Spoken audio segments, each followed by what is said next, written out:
আল্লাহ তাআলা যদি আপনার থেকে কিছু কেড়ে নেয়, বুঝে নেবেন সেটা আপনার জন্য ভালোর চাইতে ক্ষতির সম্ভাবনা বেশি বলে রব সেটা কেড়ে নিয়েছেন।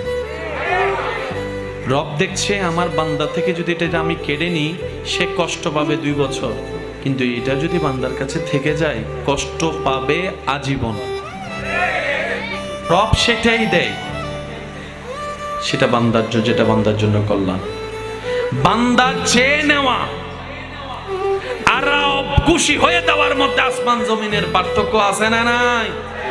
কারণ আপনি আমি ভালো মনে করে অনেক সময় 1 নম্বরের জায়গায় 2 নম্বর নিয়ে আসি, আর রব যখন খুশি হয়ে যাচাই করে দিবে তখন সেটা 2 নম্বর হওয়ার সুযোগ নাই।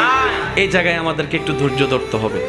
না পেয়ে হতাশাতা নয়, বরং না পাইলেও বলবেন আলহামদুলিল্লাহ, পাইলে বলবেন আলহামদুলিল্লাহ। দেখবেন আল্লাহ আপনার জন্য ভালো, যেটা সবচাইতে ভালো সেটাই আপনার জন্য এনে দিবেন।